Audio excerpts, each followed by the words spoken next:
Hi, you're watching another edition of MediaPlex Sports Talk. I'm Joel Boyce, and with me today is Joseph Elliott.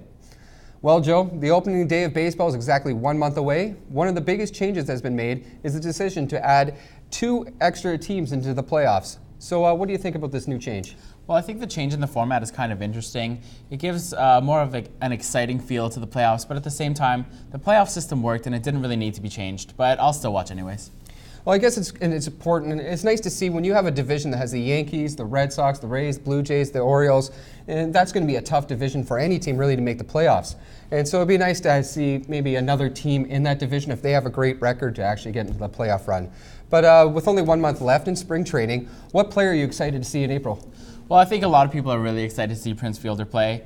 You know, just about a week ago, he had a 611-foot home run. I think he's going to be a great addition to the Tigers, and he's going to be a very exciting player.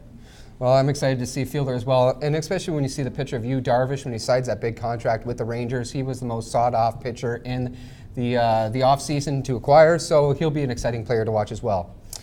So the regular season has not yet begun, but there has been talks of injuries. So who do you pick as the poor soul? The poor soul of opening day has to go to Joel Zumaya.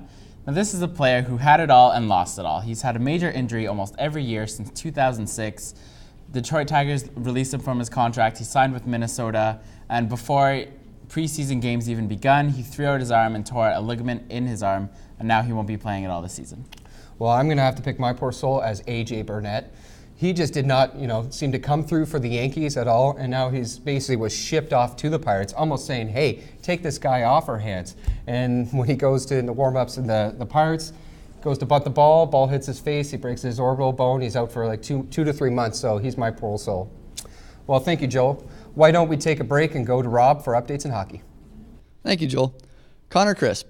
If you didn't know that name before yesterday, you should now. The Erie Otters forward was forced into action as a goaltender during Sunday's game against the Niagara Ice Dogs. Goaltender Remy Sadikov was injured just over a minute and a half into the game, and since their other goalie was hurt Thursday night, they didn't have a backup available. Chris put on the pads and made 33 saves on 46 shots in a 13-4 loss. Amazingly enough, he was named the game's first star. In other OHL news, the Windsor Spitfires' playoff chances took a big hit this weekend. Number 1 defenseman Nick Ebert was lost due to a suspected concussion, and star forward Alexander Koklachev suffered a lacerated kidney. The Spits are 2 points up on the Sioux Greyhounds for the final playoff spot. In NHL news, Maple Leafs general manager Brian Burke gave in to the will of the fans and fired Ron Wilson Friday night.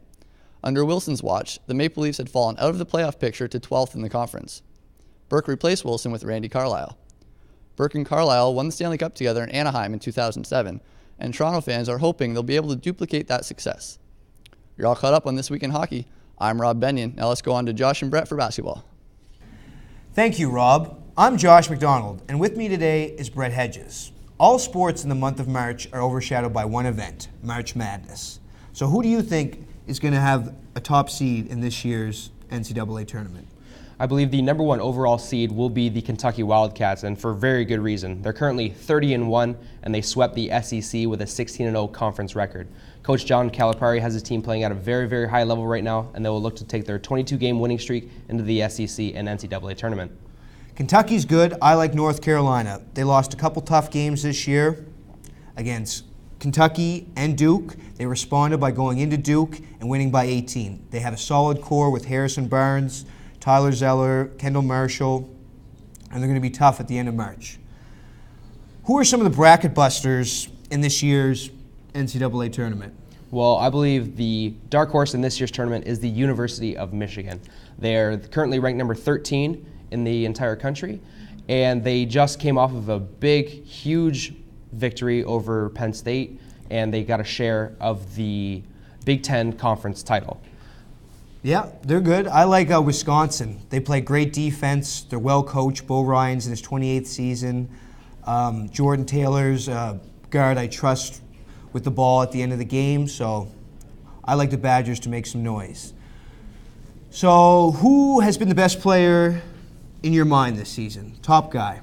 I believe that Kentucky freshman forward Anthony Davis has been the best player in the NCAA this season. He's averaging over 14 points a game, almost 10 rebounds, and almost 5 block shots per game. That kind of talent's game-changing, and you got to have a guy like that on your team. Yeah, what's with the unibrow, though?